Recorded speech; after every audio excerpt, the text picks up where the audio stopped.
and welcome to special debate on obesity, ఊబకాయం, స్థూలకాయం.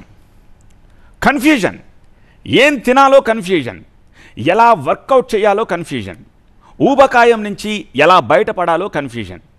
Yes, ఇటీవల ఆర్థిక సర్వేలో భాగంగా పార్లమెంటు సాక్షిగా వెల్లడించిన విషయాలు తెలుగు రాష్ట్రాలను షాక్కు గురిచేశాయి. తెలుగు రాష్ట్రాల్లో ఒబేసిటీ ఒక మహమ్మారిలా వ్యాపిస్తోందన్న గణాంకాలు ప్రమాద ఘంటికలు మోగిస్తున్నాయి. మరి ఈ కొవ్వును ఎలా కరిగించుకోవాలి, ఒబేసిటీ నుంచి ఆంధ్ర తెలంగాణ ఎలా బయటపడాలి, ఏ diet method scientific, A workout plan scientific, ఇదే ఇవాల్టి TV9 special debate. Welcome to the debate.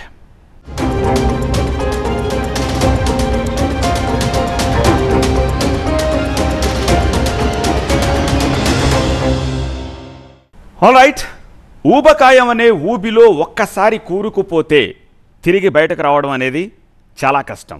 మరీ ముఖ్యంగా ఇప్పుడు తెలుగు రాష్ట్రాలు ఆ ఊబిలోకి కూరుకుపోతున్నాయని చెప్పేసి ఆర్థిక సర్వే చెప్తోంది.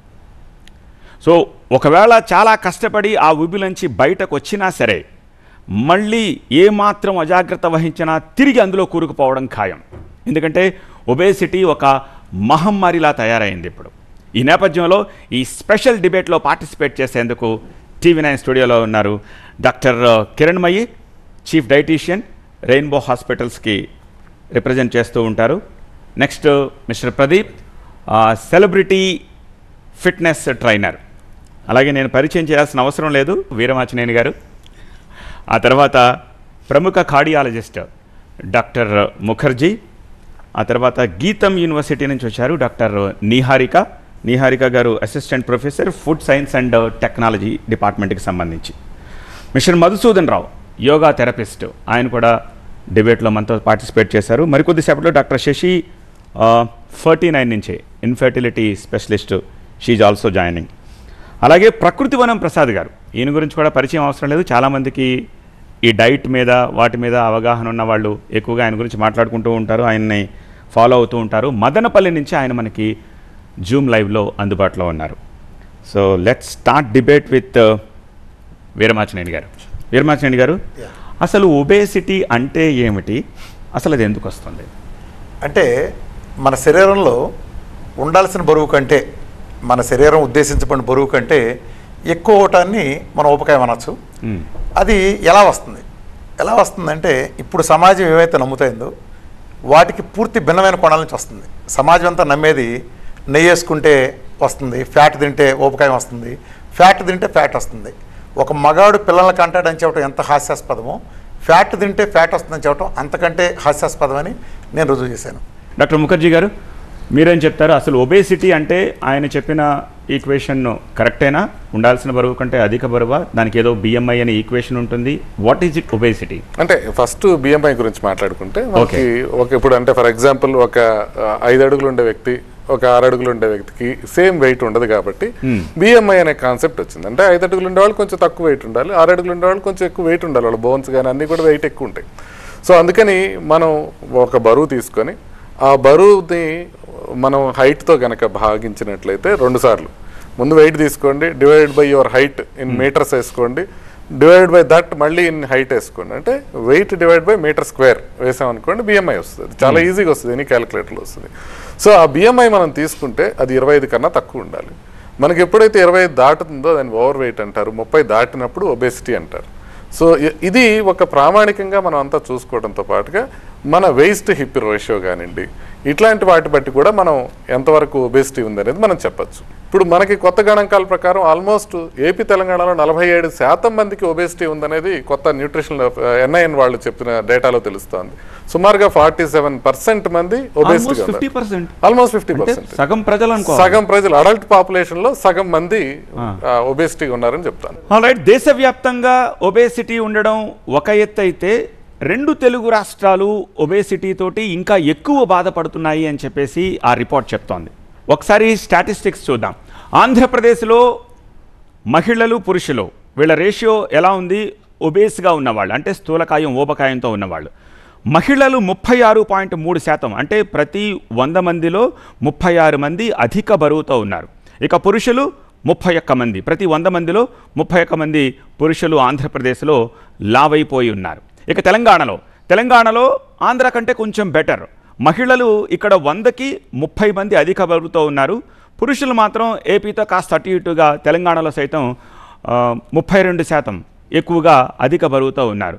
సో ఒకసారి ఆలోచించండి. ఇంతకుముందు డాక్టర్ ముఖర్జీ చెప్పారు ఆల్మోస్ట్ 47% అర్బన్ ఏరియాస్లో. కానీ ఇప్పుడు నేను చెప్పిన డేటా ఎంటైర్ ఏపీ తెలంగాణలో యావరేజ్ మీద చూసుకుంటే ఒక 33% పురుషులు మహిళలు కూడా ప్రతి 100 మందిలో 33 మంది అధిక బరువుతో బాధపడుతున్నారు.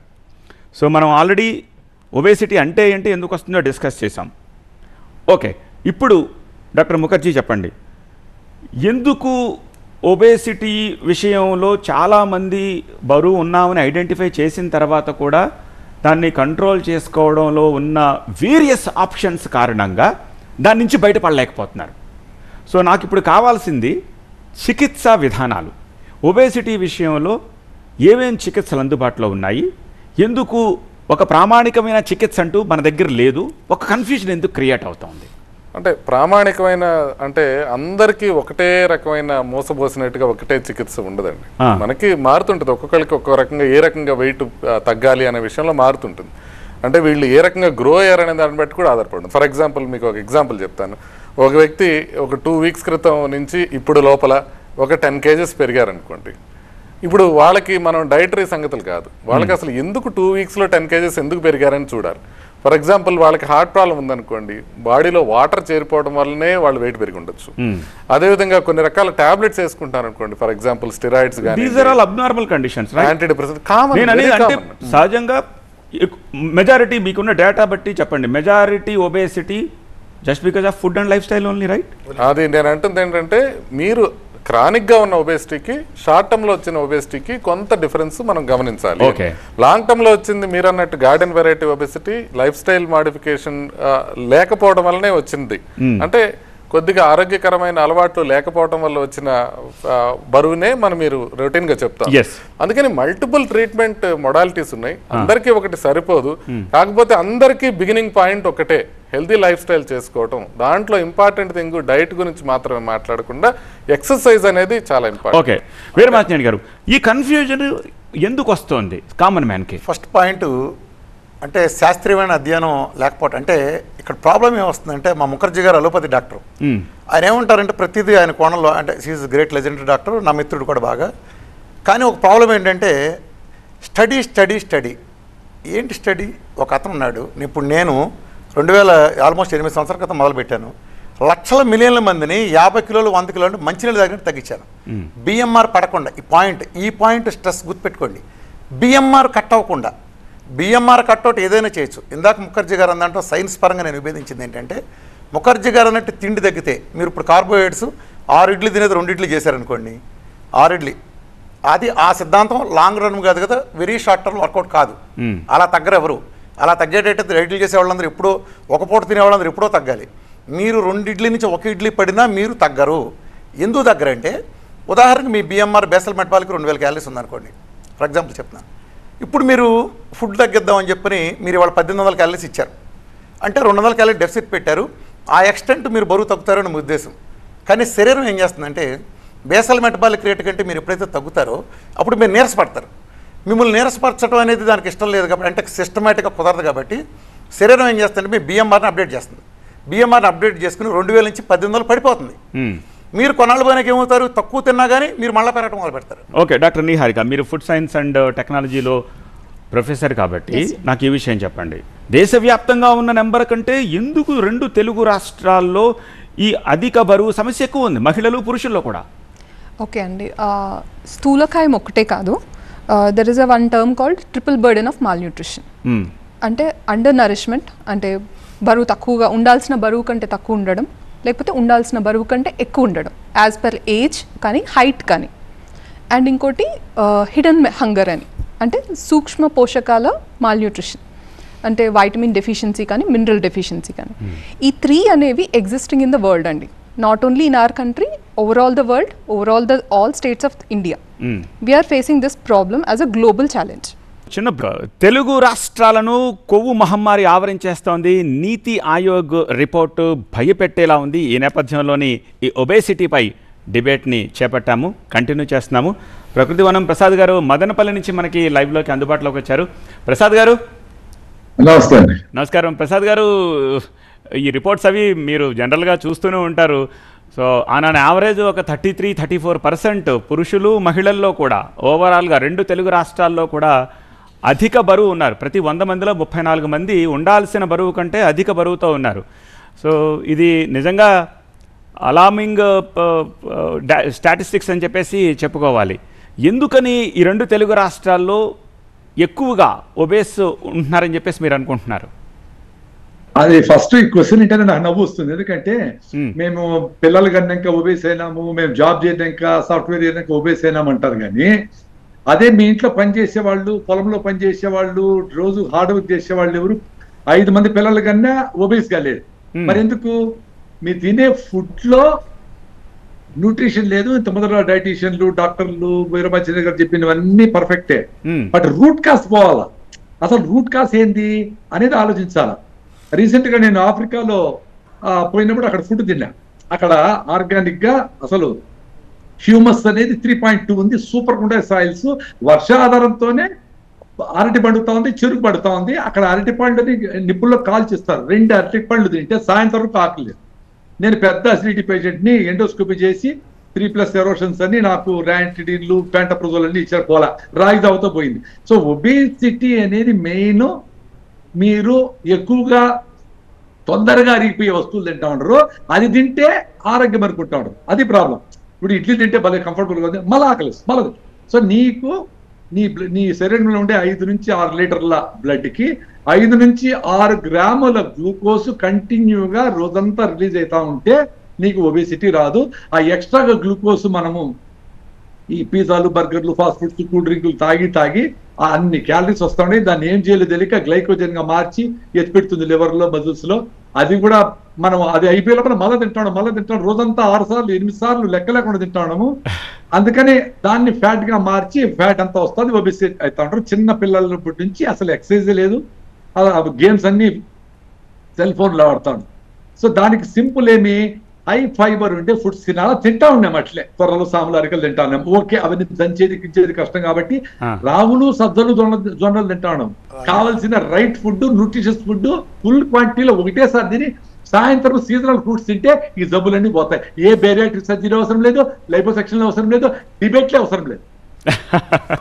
బాగా చెప్పారు. I want to add a point. You want to add? Yes, Kiran. So South states lo manaku high prevalence undi obesity danpaina. Enduku ante as sir mentioned about the rice, South Indians are more of rice eaters. Usually there is a saying called as dal chawal, but mana dantlo reverse, chawal dal. There is so much of rice, less dal, less vegetable. Actually we should have more of vegetables, more of dal, and less rice. Portion sizes should be less for rice. Kana adi reverse lo jarugutundi. Because of that there is high glycemic index and excessive fat, abdominal or central obesity. So dantoni there are so many risk factors and health related diseases are coming. అలా నువ్వు పెళ్లికి వెళ్తాం, ఇంటి దగ్గర ఇంతే తింటాం. పెళ్లికి వెళ్తే ఏం జరుగుతున్నాడు, 50-100 ఐటమ్లు పెడతాడు, ఆడిచ్చుకాడు పెడతాడు. మనం అన్ని 100 కొరికితే మన పరిస్థితి ఏంటి? ఓకే, మనం విడిగా ice cream. That is what I am saying. యాతావత తిండి ప్రధానమైన కారణంగా కనిపిస్తుంది. ఓకే, నెక్స్ట్ సెగ్మెంట్ లోకి వెళ్తాను నేను. దుష్పరిణామాలు ఏంటి? ఒబేసిటీ, స్థూలకాయం, ఊబకాయం వల్ల వచ్చే దుష్పరిణామాలు ఏంటి? కేవలం దుష్పరిణామాలు ఏంటి? వీటి గురించి మాట్లాడదాం. డాక్టర్ ముఖర్జీ, మీరు ఆల్రెడీ కొన్ని సమస్యలు ప్రస్తావించారు. క్రిస్పీగా నాకు ఒక్కొక్కళ్ళు ఈ ఒబేసిటీ వల్ల ఏమేమి సమస్యలు వస్తాయి? అంటే ఒబేసిటీ వలన ఫస్ట్ థింగ్, ఒబేసిటీ ఇంకా పెరుగుతుంది. ఇందాక చెప్తున్న దాంట్లో ఒకటి ప్రధానంగా మనం ఆలోచించాల్సింది ఏంటంటే, ప్రసాద్ గారు చెప్పినట్టు ప్రతి గంటకి ఎందుకు తింటున్నాం అంటే, లావు ఉన్న వాళ్ళకి ఆకలి ఎక్కువ వేస్తుంది. మీరు సన్నగున్న వాళ్ళకి అంత ఆకలి లేదు. మీరు వెయిట్ పెరుగుతున్నప్పుడు మీకు ఆకలి ఎక్కువ ఉంటుంది, వెయిట్ తగ్గుతుంటే ఆకలి తగ్గుతుంది. అది ఇంపార్టెంట్ పాయింట్. రెండోది ఏంటంటే, వెయిట్ ఎక్కువగా ఉండటం వల్ల బీపీ పెరుగుతుంది, 100% ఎవిడెన్స్ ఉంది. షుగర్ వచ్చే అవకాశం ఉంది, 100% ఎవిడెన్స్ ఉంది. ఇన్సులిన్ రెసిస్టెన్స్ అనేది వస్తుంది, దానివల్ల అనేక రకాలైన జబ్బులు వస్తాయి వెయిట్ పెరగటం వల్ల, అది కూడా గ్యారెంటీ వస్తుంది. తర్వాత క్యాన్సర్స్ వచ్చే అవకాశం ఉంటుంది. తర్వాత వెయిట్ పెరగడం వల్ల మానసిక సంబంధమైన సమస్యలు వచ్చే అవకాశం ఉంటుంది. Bones related, joint related problems వచ్చే అవకాశం ఉంటాయి. సో ఆల్మోస్ట్ లివర్ ఫ్యాట్ పెరిగే అవకాశం ఉంటుంది. తర్వాత సిరోసిస్ వచ్చే అవకాశం ఉంటుంది. అంటే మీరు మొత్తం మీద అన్ని ఆర్గాన్ సిస్టమ్స్ మీరు ఏది వదిలేసారు అన్ని చెప్పేశారు. ఆర్గాన్ సిస్టమ్స్ సో మరి ఏదైనా షాపింగ్ మాల్కి వెళ్తే బై 1 get 1 అంటూ ఉంటారు. సో అట్లా ఈ ఒబేసిటీ ఉంటే బై 1 get 1 అనమాట. ఇది ముఖర్జీ గారు చెప్పింది చిన్న సవరణ ఏంటంటే నా సైడ్ ముఖర్జీ గారు చెప్పింది కరెక్ట్. బట్ దాంట్లో సవరణ ఏంటంటే ఒబేసిటీ మూలన మిగతా రావట్లేదు. ఇన్సులిన్ రెసిస్టెన్స్ అనే చెట్టు మూలన ఒబేసిటీ అయిన కొమ్మ, బీపీ అయిన కొమ్మ, థైరాయిడ్ అయిన కొమ్మ, ఇతర 100 రోగాలు ఈవెన్ నా నపుంసకత్వం దగ్గర నుంచి ప్రతి జబ్బు వచ్చేది ఇన్సులిన్ రెసిస్టెన్స్ మూలన. దీనికి కారణం మన వాళ్ళు పిరమిడ్ వేశారు కదా, మన వాళ్ళు ప్రపంచం అమెరికా దగ్గర నుంచి ఇండియా దాకా తినంటారని ఫుడ్ పిరమిడ్, దాంట్లో కార్బోహైడ్రేట్లు పైన పెట్టి ఏదైతే శరీరానికి అవసరం ఆ ఫ్యాట్లను తగ్గించి గ్లైసెమిక్ ఇండెక్స్ ఫుడ్ లని పైన ఉండేది చేయబట్టి ప్రభుత్వాల నుంచి పిరమిడ్లు ఏంటంటే యాక్చువల్లీ కార్బోహైడ్రేట్స్ కింద ఉంటాయి, కాలం ఏంటంటే ఫ్యాట్ పైన ఉంటుంది. అంటే ఈ కింద నుంచి పైకి తీసుకురావాలనేది కాన్సెప్ట్. కాకపోతే ఏంటంటే ఫ్యాట్ బరువు ఎక్కువ ఉంటుంది, అంటే మీకు కార్బోహైడ్రేట్ బరువు తక్కువ ఉంటుంది. అందుకని పిరమిడ్ అనే షేప్ లోకి వస్తుంది, అంటే కింద కార్బోహైడ్రేట్ ఎక్కువ ఉండటం వల్ల. కాకపోతే దాన్ని ప్రజలు ఎట్లా అర్థం చేసుకున్నారంటే కార్బోహైడ్రేట్ ఎక్కువ తీసుకోవాలని అర్థం చేసుకున్నారు. అది పొరపాటు. అంటే మీరు for example same amount of calories మీరు ఫ్యాట్ తీసుకుంటే తక్కువ అమౌంట్ తో ఎక్కువ క్యాలరీస్ వస్తాయి, కార్బోహైడ్రేట్ తీసుకుంటే ఎక్కువ అమౌంట్ తో తక్కువ క్యాలరీస్ వస్తాయి. సో అందుకోసమని పిరమిడ్ అట్లా ఉంటుంది తప్ప మీరు కార్బోహైడ్రేట్ ఎక్కువ తిని హెల్త్ పాడు చేసుకోమని కాదు. ఈ దుష్పరిణామాలు ఇవే కాదు ఈవెన్ సంతాన సమస్య కూడా ఒక ప్రధానమైన సమస్య. ఇన్ఫర్టిలిటీ స్పెషలిస్ట్ 39 నుంచి డాక్టర్ శశి కూడా జాయిన్ అయ్యారు. శశి గారు, వెల్కమ్ టు ద డిబేట్. ఏంటి ఈ ఒబేసిటీ ఏ రకంగా ఈవెన్ సంతాన సమస్యలకి కారణం అవుతుంది? డెఫినెట్లీ.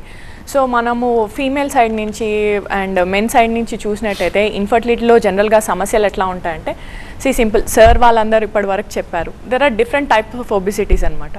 సో మనం గ్లోబల్ ఒబేసిటీ కానివ్వండి, android obesity or gynoid obesity కానివ్వండి, అండ్ గ్లోబల్ ఒబేసిటీ కానివ్వండి. సో మేల్స్కి మనము ఎక్కువ చూసేది ఏంటి అంటే సెంట్రల్ ఒబేసిటీ చూస్తాం, పొట్ట భాగంలో ఫ్యాట్ ఎక్కువ ఉండేది చూస్తాము. అండ్ ఆండ్రాయిడ్ సెకండ్ థింగ్, కాళ్ళు సన్నగా ఉంటాయి, పైన బాడీ మాత్రం వెయిట్ పెరుగుతుంది. మనం ఫీమేల్స్కి చూసుకున్నట్టయితే ఏజ్ వేరియేషన్ అనేది చాలా ఇంపార్టెంట్. అంటే యంగ్ ఏజ్లో ఒక టైప్ ఆఫ్ ఒబేసిటీ ఉండొచ్చు, ఓల్డ్ ఏజ్లో ఒక టైప్ ఆఫ్ ఒబేసిటీ ఉండొచ్చు. ఎందుకు మనం ఆలోచిస్తే ఏంటంటే it is all hormonal dependent. మన బాడీలో టెస్టోస్ట్రాన్, ఈస్ట్రోజన్ అనే హార్మోన్స్ ఏవైతే ఉన్నాయో మనకి ఆండ్రోజన్ అనే ఒక ప్రికర్సర్ నుంచి డిరైవ్ అవుతాయి అన్నమాట. సో దీని రిలేషన్ అసలు ఫ్యాట్తో ఏంటి అంటే, అసలు ఫ్యాట్లో నుంచే మనకు మేజర్ ఈస్ట్రోజన్ వచ్చేదే ఫ్యాట్లో నుంచి వస్తుంది.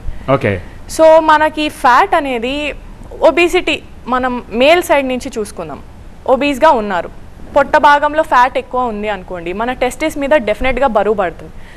బరువు పడడంతో పాటు హీట్ జనరేట్ అవుతుంది. సో దీనివల్ల స్పర్మ్ ఒక కదలిక తగ్గచ్చు, స్పర్మ్ ఒక ఉత్పత్తి తగ్గచ్చు. ఇది మేజర్ ప్రాబ్లం మేల్స్ వరకు చూసుకుంటే. ఫీమేల్స్ వరకు చూసుకుంటే ఏమవుతుందంటే మనము ఏజ్ గ్రూప్ లాగా డివైడ్ చేసుకోవాలి.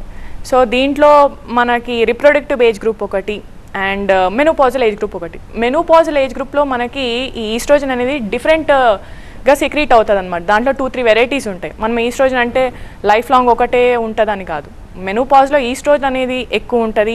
అదే మనకి రిప్రొడక్టివ్ ఏజ్ గ్రూప్లో ఈస్ట్రడియోల్ అనే హార్మోన్ ఉంటుంది. బట్ రెండు డివైడ్ అయ్యేది మనకి ఈస్ట్రోజన్ ప్రికర్సర్ ఆండ్రోజన్ నుంచే.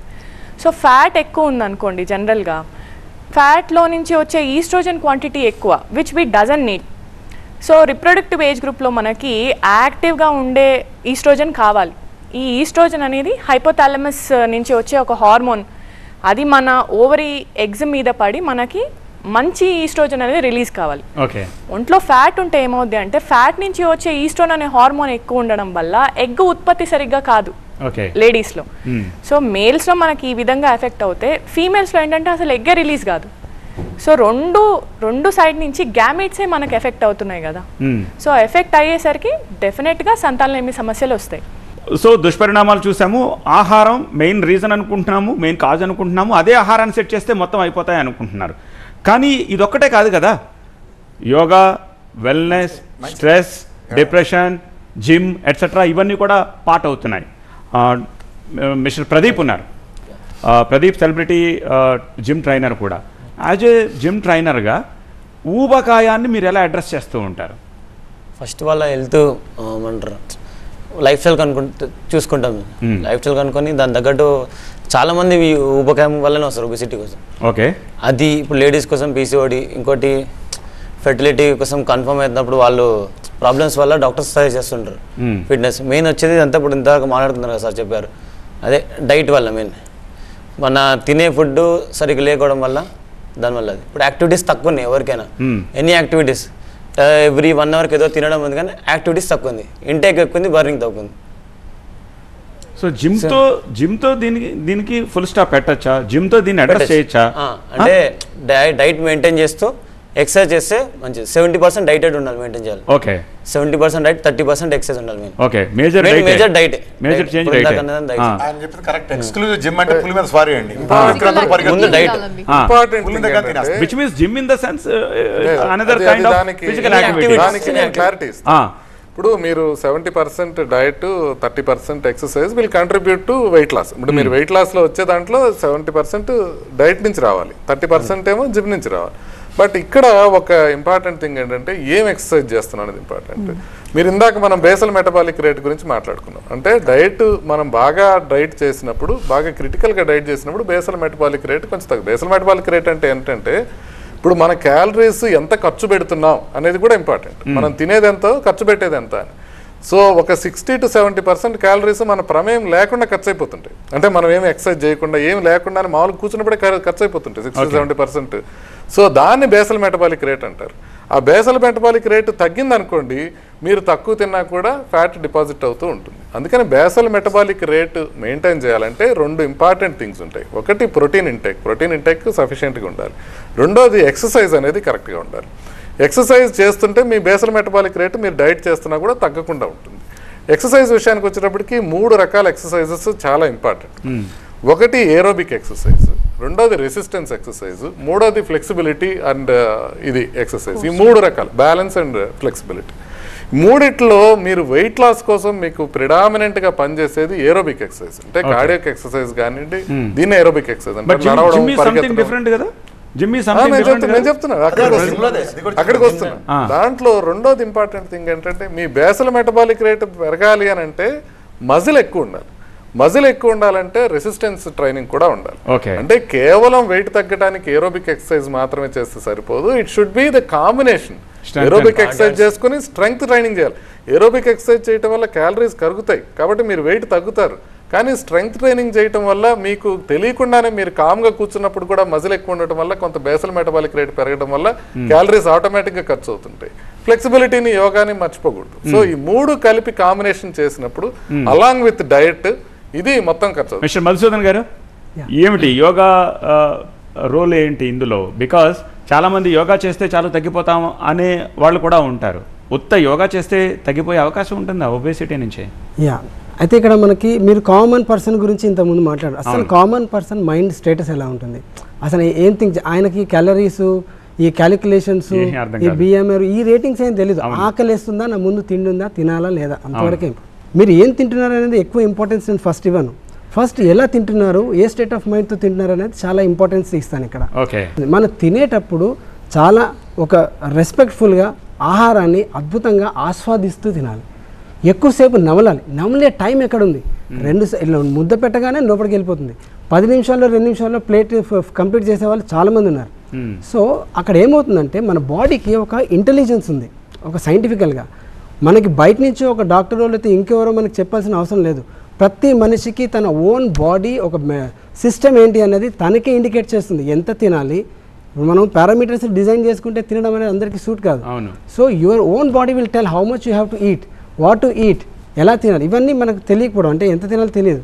సో మేమేం చెప్తామంటే ఏ భోజనం చేసినా ఎలా చేసినా ప్రశాంతంగా కూర్చోండి, మైండ్ని ఫస్ట్ న్యూట్రల్ చేసుకోండి. హ్యాపీగా బాగా నమిలి తిన్నప్పుడు ఏమవుతుందంటే మన ఫుడ్ సలైవాతో చాలా మిక్స్ అవుతుంది. సలైవ్ ఈజ్ ద గ్రేటెస్ట్ మెడిసిన్ అండి, which is not available anywhere. So ఎప్పుడైతే సలైవాతో మిక్స్ అవుతుందో మనం అనుకున్నటువంటి కార్బోహైడ్రేట్స్ ఒక 40% అక్కడే డైజెస్ట్ అయిపోయి షుగర్స్లో కన్వర్ట్ అయిపోతుంది. ఫుడ్ మనం తినేటప్పుడు చేత్తో స్టార్ట్ చేసేటప్పుడు టాక్టైల్ సెన్సేషన్ అని అంటారు. అంటే మన బాడీకి మనం we are signalling that which kind of food we are eating, is it soft or hard anything. And when we are chewing, sir చెప్పినట్టు we take a lot of time to chew. ఆ టైంలో water holding capacity also increases. If you are eating fibre, water holding capacity also increases which makes it as more gastric transit time అని అంటారు. అంటే మన బాడీలో ఎంత time digestion అవుతుంది, ఎంత టైం యూటిలైజేషన్ అవుతుంది అనేది, ఈ టైంని ఇంక్రీజ్ చేస్తాం. ఈ టైంని ఇంక్రీజ్ చేయడం వల్ల లెప్టిన్ అనేది ఎక్కువగా రిలీజ్ అవుతుంది, అంటే సెటైటీ క్రియేట్ చేస్తారు. అంటే మనం తిన్న వెంబడే we will not be feeling hungry for 4 hours or 6 hours. మనం ఇది the same thing applicable when we are eating జొన్న రొట్టె అండ్ సంకటి అంటారు, రాగి సంకటి అని అంటారు. ఇది తినేటప్పుడు మీకు you will feel more satiety feeling చాలా ఉంటుంది. ఇప్పుడు నేను చెప్పేది actually plays significant role. Prasad గారు అండ్ సైకాలజీ చెప్పండి. ఇప్పుడు నేను చెప్పేది అదే, మీరు చెప్పినట్టు 30 సార్లు 40 సార్లు తినే అవసరం ఉండదు. రైస్ తింటే డబా డబా డబా అని పోతా ఉంటుంది, ఎక్కడ నమ్ములుతావు? జొన్న రొట్టె తినండి, రాగి ముద్ద తినండి, సజ్జ రొట్టె తినండి, ఆ మాంసం మొక్క నేను తినకుండానే నేను 15.3 హిమోగ్లోబిన్ 7 కిలోమీటర్ ఈ రోజు కూడా రన్నింగ్ చేసిన. సో సమస్య ఎక్కడ ఉంది? సో ఇన్ని మాట్లాడుతున్నా బరువు తగ్గట్లేదు కాబట్టి ఏం చేస్తున్నారు? స్ట్రైట్ అవే సర్జరీలకు వెళ్తున్నారు. సో ఎన్ని పద్ధతులు అవలంబిస్తున్నా బరువు తగ్గకపోతే చివరికి ఆశ్రయించేది సర్జరీలని. ఈ సర్జరీలు ఎంతవరకు కరెక్ట్, దాని మీద డిబేట్ కంటిన్యూ చేద్దాం. డాక్టర్ ముఖర్జీ గారు, బెరియాట్రిక్ సర్జరీ, లైపోసెక్షన్, మళ్ళీ అందులో ఏదో non surgical liposuction, so called XYZ surgeries, ఇవి ఎంతవరకు కరెక్ట్?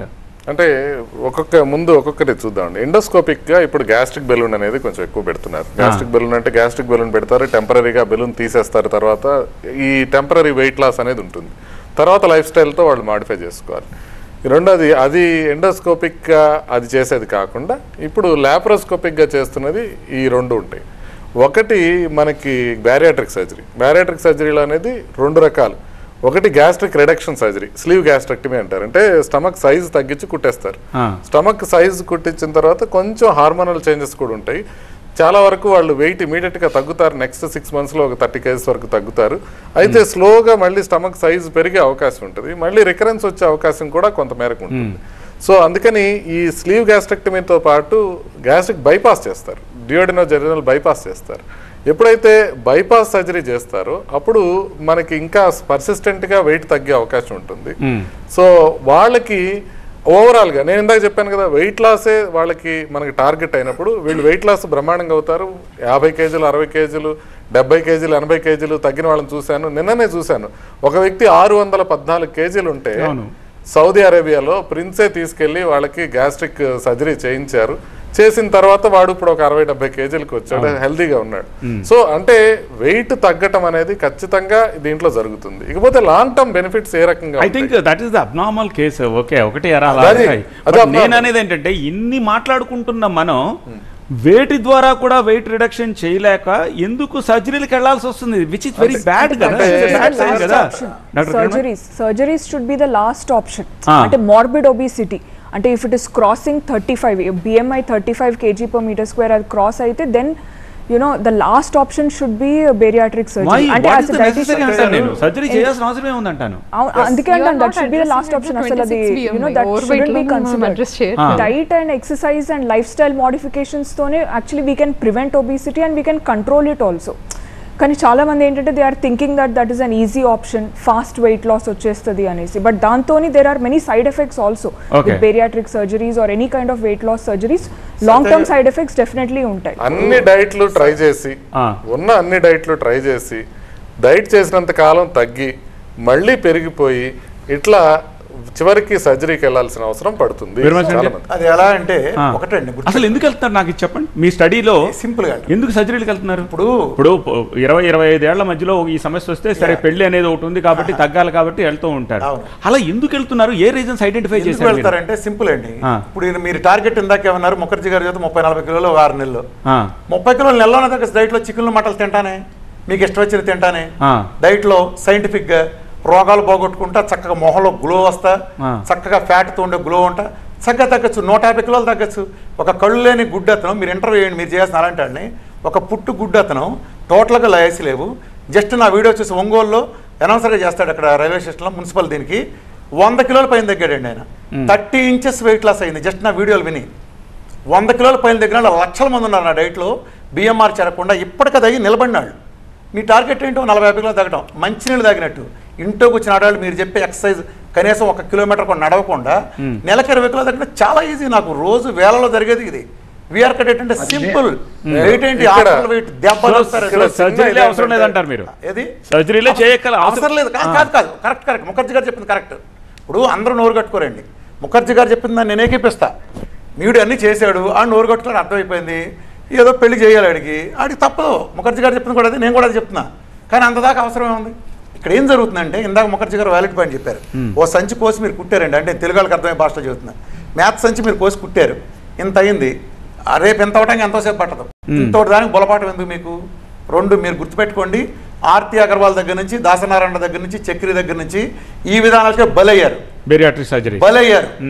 అశాస్త్రీయం. ఆడి స్వభావం ఆత్రంగా కార్బోహైడ్రేట్లు తిన స్వభావం ఆడుకుంటే, ఆత్రంగా తిన స్వభావాన్ని ఏ మార్పు చేయకుండా నీకు పేగు గొత్తాం, నువ్వు దెబ్బ తగ్గుతావు అంటే ఆడి తర్వాత కూడా నరకమేనండి. కరెక్షన్. ఆర్తి అగర్వాల్ చచ్చిపోయింది ఇది బెరాట్రిక్ సర్జరీ కాదు, ఆవిడ లైపోసెక్షన్ చేయించిన తర్వాత పల్మనరీ ఎంబాలిజం అంటే చెప్పారు కాబట్టి చెప్పారు. పల్మనరీ ఎంబాలిజం అనే ప్రాబ్లం వచ్చి చనిపోయారు ఆవిడ. దాసనారాయణ రావు గారు బెరాట్రిక్ సర్జరీ చేయించుకోలేదు, ఆయన గ్యాస్ట్రిక్ రిడక్షన్ బెలూన్ ఏదో చేయించుకున్నారు. మూడో ఎగ్జాంపుల్ కూడా బెరాట్రిక్ సర్జరీ కాదు. నాట్ దట్ నేను బెరాట్రిక్ సర్జరీ కాదు, నేను బెరాట్రిక్ సర్జరీస్ ఏం ప్రమోట్ చేయటం, but at the same time fact correct గా ఉండాలి. ఆయన అన్నదాన్ని నేను కరెక్ట్ క్లియర్ గా చెప్పిన, బరువు తగ్గించుకునే ప్రయత్నంలో అలోపతి వైద్యాన్ని ఆశ్రయించి దానిలో ఉండే లోపాల కారణంగా చనిపోయారు. అప్పుడు ఓకేనా ఆయన? రైట్. నేనేమంటానంటే మీరు చేయకుండా కూడా అంత తగ్గుతారు, చేస్తే ఇంకా అద్భుతం, చేస్తా చేయమని. అంతేగానే చేయొద్దని చెప్పట్లా. ఇప్పుడు మీరు ఇన్ని కౌరులు చెప్తారండి. ఒక ఆవిడ ఉంటారు 150-125 కిలోలు ఉంటుంది, ఇంతే ఉంటుంది, 5 అడుగులు, ఒళ్ళంత ఇంత ఉంటుంది. మీరు వెళ్ళి ఏ జిమ్ చేస్తారండి మీరు ఆవిడతో? అవును. ఏ ఎక్సర్సైజ్ చేస్తారు? కౌరులు చెప్పడం చాలా తేలిక, ఎక్సర్సైజ్ చేయండి మంచిదని. మీరు 150 కిలోలు ఉండే 5 అడుగులు ఉండే ఆవిడతో పెద్ద ఆవిడ ఇక్కడి నుంచి అడుగేయలేదు, మీరేం ఫిట్నెస్ చేసి తగ్గిస్తారండి? మీరు మోకాళ్ళు అరిగిపోతాయి ఆవిడ కదా నడిపించి మీరు ఏమైనా చేస్తే. వాళ్ళకేం సొల్యూషన్ ఇస్తారు? వదిలేస్తారా? వాళ్ళు వదిలేస్తారా? నేను వాళ్ళ గురించి కూడా మాట్లాడుతున్నా. ఇంకా మంచిది.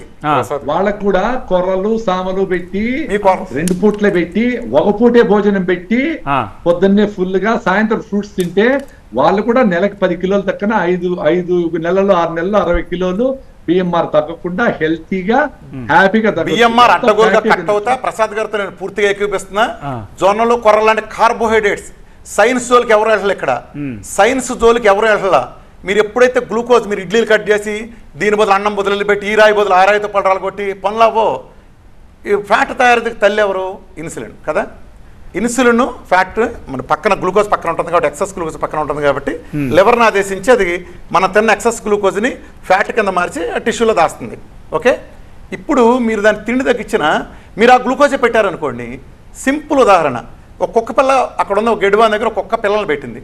మీరు ఒక పిల్లని తెచ్చుకుందాం అనుకున్నారు, అక్కడి నుంచి తల్లి కుక్క అక్కడే ఉంది, మీరు ఆ పిల్లని తేగలరా? సంపోతలు పారేస్తుంది.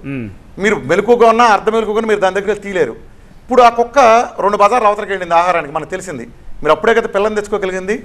సారాంశం ఏంటి? తల్లి కుక్క అక్కడ ఉండగా మీరు పిల్లని తీలేరు, అది పెట్టిన పిల్లని మీరు తీలేరు. తల్లి లేనప్పుడు మాత్రమే తీయగలరు. ఫ్యాట్కి తల్లి అంటే బొజ్జలో తయారయ్యే ఫ్యాట్కి తల్లి ఎవరంటే ఇన్సులిన్. ఆ ఇన్సులిన్ ఉన్నంత వరకు మీరు ఆ ఫ్యాట్ని తీలేరు అన్లెస్ బిఎంఆర్ కట్ చేయకుండా. నేనేం చేస్తాను? ఫ్యాట్ డైట్ అవటం వలన గ్లూకోజ్ ఎప్పుడైతే లేకుండా పోయిందో, ఎప్పుడైతే జీరో చేశానో, అది బీట్ 1 మీల్ 2 మీల్ ఏ మీల్ అయినా, గ్లూకోజ్ ఎప్పుడైతే లేదో దానికి అసోసియేషన్ ఇన్సులిన్ లేదు. ఇన్సులిన్ అంటే మదర్ ఆఫ్ ఫ్యాట్ లేదు. మదర్ ఆఫ్ ఫ్యాట్ అని ఇన్సులిన్ అక్కడ లేకుండా శరీరంలో చేయటం ద్వారా నేను డీప్ ఫ్రిజ్కి యాక్సెస్ ఇచ్చి తీస్తున్నాను కాబట్టి నా రోజుకి కిలోన్నర చక్కగా అక్కడి నుంచి తీసుకుంటాను డెఫిసిట్ని. ఇప్పుడు ఒక చిన్న బ్యాలెన్సింగ్ థింగ్ ఇక్కడ ఒక్కటి చెప్తానండి. ప్రసాద్ గారు చెప్పేదాన్ని టైం రెస్ట్రిక్టెడ్ ఈటింగ్ అంటారు. అంటే టైం రెస్ట్రిక్టెడ్ ఈటింగ్ అంటే పొద్దునే తినండి, సాయంత్రం తినండి, తిన్నంత తినండి, వెజిటేరియన్ తినండి, పల్సస్ తినండి అనేది ఆయన చెప్తుంది. వీరమాచార్య గారు చెప్పింది లో కార్బ్ హై ఫ్యాట్ అంటారు. అంటే కొంత కీటోజెనిక్ డైట్ లాంటిది. అంటే ఫ్యాట్ తీసుకోండి, కార్బోహైడ్రేట్ తగ్గించండి అని. ఇప్పుడు దాకా ప్రపంచంలో ఉన్న విధానాల్లో వెయిట్ తగ్గటానికి మాత్రమే అయితే ఇవి 2 బెస్ట్ పద్ధతులు.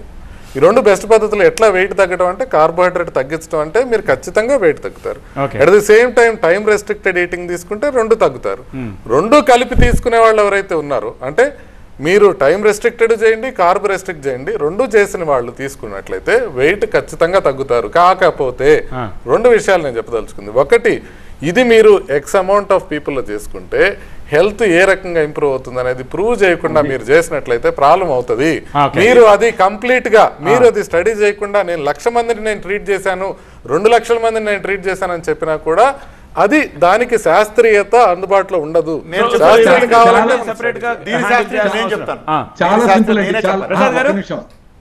చాలా సింపుల్ అండి.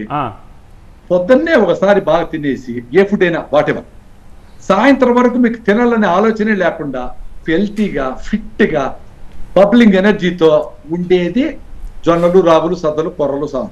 అది ప్రూవన్. సో ఇక్కడ కూడా ప్రసాద్ గారు అది డిఫరెంట్ థియరీ బయట ఇలా ఇప్పుడు మీరు చెప్తున్న దానికి ఒక డిఫరెంట్ థియరీ కూడా ఉంది. మీరు ఒక్కసారే ఇంత అన్నం తినే బదులు దాన్నే పోర్షన్ల కింద చేసుకుని గ్యాప్ చేసుకుని తినండి అని చెప్పేవాళ్ళు కూడా ఉన్నారు. దానికి ఏదో సైంటిఫిక్ రీజన్ చెప్తూ ఉంటారు. నా ప్రాబ్లం అది కన్ఫ్యూజన్. ఇప్పుడు మీరు పొద్దున తినండి మళ్ళీ రాత్రి దాకా తినొద్దు అంటారు. ఇప్పుడు వచ్చింది ఈ మధ్య సన్సెట్ కు ముందు తినేయండి, ఆ తర్వాత అసలు ఏమి తినద్దు, మంచినీళ్ళు తాగి పడుకోండి అంటున్నారు. మళ్ళీ పొద్దున బ్రేక్ఫాస్ట్ 8-9 దాకా తినేదాకా 14 గంటలు వెయిట్ లాస్ పడుతుందండి. టైం రెస్ట్రిక్టెడ్, కార్బ్ రెస్ట్రిక్టెడ్, ఈ రెండే ఉంటాయి. మీకు ఇంకా వేరే ఉండదు. ప్రపంచం మొత్తం మీద వెయిట్ లాస్ కి రెండే ఉంటాయి. సింపుల్ అండి. డిబేట్ లో ఉండే వాళ్ళందరూ పొద్దున్నే కష్టపడి 2, 3, 4 జొన్న రొట్టెలు తిని చూడండి. మీరు నేను చెప్తాను కదా, నేను ఎక్స్పీరియన్స్ అయినా కదా, నేను అసిడిటీ పేషెంట్ కదా, 30 ఏళ్ళు ఎండోస్కోపీలు 3 సార్లు చేయించుకునే కదా, అన్ని తిన్నా కదా, నాకు మండిపోయేది కదా, ఎప్పుడు తిన్నా మండిపోయేది కదా. ఎప్పుడైతే ఈ ఆర్గానిక్ ఫుడ్, రైట్ ఫుడ్, ఇది యాక్సెస్ అందరికి వీలయ్యేది. కూడా మన దేశంలో జొన్నలు, రాగులు, సద్దలు, కొర్రలు ఉన్నాయి. అమెరికాలో లేవు, మొక్కజొన్న తప్ప. పొద్దున్నే ఫుల్ గా తినేసి సాయంత్రం వరకు ఎవరు బిర్యానీలు తింటా ఉన్నా. ప్రసాద్ గారు ఇప్పుడు మీరు ఇలా ప్రచారం చేయబట్టే రైస్ ఏమో ఒకప్పుడేమో ఈ జొన్నలు, రాగులు అయ్యి ఊరికే అర్ధనాకి వచ్చేవి. బియ్యం ఏమో 10 రూపాయలు 20 రూపాయలు అండి. ఇప్పుడు బియ్యం 50-60 రూపాయలు అయినాయి. ఇప్పుడు మీరు చెప్తున్న సోకాళ్ళు రాగులు, జొన్నలు, అరికలు, సామలు ఇవన్నీ 150-200 అవుతాయి. దానికి ఒక ఆర్గానిక్ అని పేరు పెడుతున్నారు. వాడు ఎలా పండిస్తున్నాడు, ఎక్కడ పండిస్తున్నాడో మనకు తెలియదు. ఆర్గానిక్ అనే ట్యాగ్ తగిలించి ఇంకో 100 రూపాయలు ఎక్కువ వేస్తారు. కొర్రలు, సామలు రేట్ ఎక్కువ ఉంది కానీ రాగులు, జొన్నలు, సద్దలు ఇప్పుడు కూడా 40 రూపాయలు దొరుకుతా ఉంటాయి. వాటితో చేసుకునే విధానం కూడా రొట్టె తట్టుకొని ఫ్రెష్ గా తినేయచ్చు. అది సామాన్యులకి అందరికి వీలయ్యేది. రాగులు.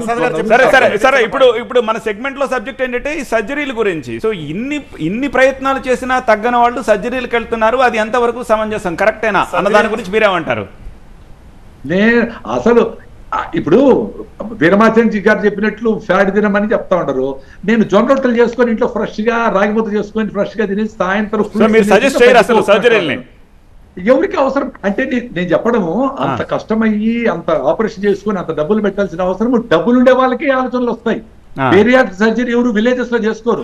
ఇప్పటికి కూడా విలేజెస్ లో ఓబేసిస్తో ప్రాబ్లమ్స్ ఉండే వాళ్ళు ఉంటారు. వాళ్ళకందరికీ నాయన మీ పెద్దోళ్ళు తినే జొన్నలు, రాగులు, సద్దలు తింటే చాలు అని చెప్పాలా. ఇప్పుడు ఏపీ స్టేట్ గవర్నమెంట్ కూడా జొన్నలు, రాగులు, సద్దలు పీడిఎస్ లో ఇస్తా ఉంది. అందరూ తినొచ్చు, ఫ్రీగా ఇస్తా ఉంటారు. ఆల్మోస్ట్ ఇది పాసిబుల్. వీళ్ళందరూ చెప్పినట్లు మేము 50 ఏళ్ళ నుంచి తింటామంటే 50-70 ఏళ్ళ నుంచినే రైస్ వచ్చింది ఎక్కువగా. అంతమందరు 100 ఏండ్లు వర్షాధారంతో పండిన పంటలు తిన్నప్పుడంతా బాగున్నాడు. అంత ముందర ఆవుల పేడ, పెంటపోగులు వేసిన భూమిని కాపాడుకుండే న్యూట్రిషన్ ఉండే సాయిల్ నుంచి వచ్చిన ఫుడ్ తక్కువ తినగానే న్యూట్రిషన్ అలా లేదు కదా ప్రసాద్ గారు. సమస్య అదే. ఇప్పుడు మీరు ఎలా చెప్తే నిజంగా ఎవరైనా మొదలు పెడతారు, 2 రోజులు 3 రోజులు తిన్న తర్వాత వాళ్ళు తినలేకపోతున్నారు. దాన్ని మళ్ళీ again they come to the rice only. అది కంటిన్యూ చేయలేకపోతున్నాం మనం. ఆ ఫుడ్ మన వల్ల కావట్లేదు అనే వాళ్ళు ఉన్నారు. జొన్న రొట్టెలు, రాగు ముద్ద 100 ఏళ్ల నుంచి కర్ణాటక తింటా ఉంది. కర్నూలు వాళ్ళు తింటానే ఉన్నారు కదా మంచిగా. దాంట్లో ఏమేమి కావాలనో నూనెంకాయ కూర వేసుకొని, నువ్వులు వేసుకొని, పొళ్ళు వేసుకొని ఎంజాయ్ చేస్తా ఉన్నారు. కానీ సర్జరీ వద్దంటారు డాక్టర్ శశి. ఒకటండి స్మాల్ పాయింట్. మనం ఎప్పుడు కూడా మన జీన్స్ ని పట్టి వెళ్ళాలి. సింపుల్. అందరూ ఏజ్ ఓల్డ్, మనం పాతకాలంలో రైసే ఎక్కువ తినేవాళ్ళం అంటే ఇక్కడ ఒక కాన్సెప్ట్ ఉంది. మనకేంటంటే ఈక్వేటర్ పైన భాగం, కింద భాగం మనం డివైడ్ చేసుకుంటే కింద భాగంలో ఉండే సాయిల్ ఏదైతే ఉందో అది ఎప్పుడు కూడా ఇట్ ఈస్ రిచ్, బాగా పండిస్తాం, వరి ఎక్కువ పండిస్తాం. మన పెద్దల కాడి నుంచి సమ్ 500 years 600 ఇయర్స్ నుంచి కూడా మనకందరికీ కూడా రైస్ స్టేపుల్ ఫుడ్ లాగా తినడం అలవాటు. మన జెనెటిక్ మేకప్పే వీఆర్ డిజైన్డ్. మనకి ఇక్కడ ఫుడ్స్ పెట్టామనుకోండి, అక్కడ చీజ్ పెట్టారు, పిజ్జా పెట్టారు, మేబీ కొత్త మురిపంతో ఒక 10 days తింటామేమో. 11వ రోజు సింపుల్ ఎగ్జాంపుల్ ఇది కూడా, మనం వెకేషన్కి వెళ్ళాము, ఎక్కడికన్నా యూరోప్కి వెళ్ళాము, అమెరికాకి వెళ్ళాము, బ్రెడ్ తింటారు. రాగానే ఎయిర్పోర్ట్లో రాగానే ఆవకాయ అన్నమో బిర్యానీయో తింటాం మనం అన్నం. వై? బికాస్ మన జీన్స్ అప్పటి నుంచి అలా ఫాలో అవుతున్నాయి. కానీ ఇక్కడ డిఫరెన్స్ ఏంటంటే ఒకప్పుడు ఎక్సర్సైజ్ అనేది మనకు ఉండేది అండ్ పాలిష్డ్ రైస్ అనేది తక్కువ ఉండేది. ఓకే, రైస్ అనేది ఏ ఫామ్ లో ఉంటే ఆ ఫామ్ లోనే వండుకొని తినడం మన పూర్వీకులకు అలవాటు. ఇప్పుడు ఎక్కడ దంచుతాం, మనకు అలా ఏం లేదు. సోనా మసూరి అంటారు, ఇవన్నీ రైస్ ఇటు కంటే చాలా మంచిది. ప్రసాద్ గారు చెప్పారు రైస్ కూడా చాలా మంచిది. బ్రౌన్ అయితే బ్రౌన్ వచ్చిన సాగు ఏంటంటే ఈ వైట్ రైస్ కి జొన్నలకి కొరలకు పొట్టు తీయని దానికి విపరీతంగా పొట్టు తీసిన కంపేర్ చేసి ఇది బ్యాడ్ ఇది గుడ్ అంటారు. కాదు, రైస్ అద్భుతమైంది. రైస్లో 100 రకాలు ఉన్నాయి, నేనే 300 రకాలు చూసా. అన్ని అద్భుతమైన పోషకాలు ఈయన చెప్పిన కొర్రల కంటే ఎక్కువ ఉన్నాయి, ఈయన చెప్పిన అండు కొర్రల కంటే కూడా ఎక్కువ ఫైబర్ ఉండే రైసులు ఉన్నాయి. కాకపోతే ఏంటంటే వాటిని ఒక పొట్టు తీసుకుని తినటం, ఇవాళ తెల్లదనేది వచ్చేటప్పటికి ఆ తెలుపులోనే వచ్చిన డేంజర్ అంతా. రైస్ ప్రాబ్లం కాదు, తెల్లగా చేయటం. రెండవ సమస్య ఏంటంటే ప్రసాద్ గారు చెప్పింది నేను పూర్తిగా ఎక్కువ మేడం కూడా చాలా బాగా చెప్పారు. పాయింట్ యాడ్ చేసేది ఏంటంటే ప్రసాద్ గారు చెప్పిన పనికొస్తే ఎప్పుడు అది రోగాలు తగ్గించడం కాదు, ఒకటి షుగరో క్యాన్సరో డయాలసిస్ ఏదో వచ్చినప్పుడు అవి తగ్గించడం కాదు. అవన్నీ తగ్గినాక జీవితాంతం ఏంటంటే ఈజ్ 100% కరెక్ట్. ఓకే, ఈ మేడం చెప్పిన 100% కరెక్ట్. వన్స్ అన్ని తగ్గినాక రోగాలు అలా తగ్గుతాయి. ఇప్పుడు ప్రూఫ్ ఏంటంటున్నారు, ఒక డైట్ ఎలా నిలబడి ప్రూఫ్ ఏంటంటున్నారు. ఇప్పుడు నేను నా డైట్ ఇచ్చాను, నా డైట్తో ఒబేసిటీ ఒకటే తగ్గిందా?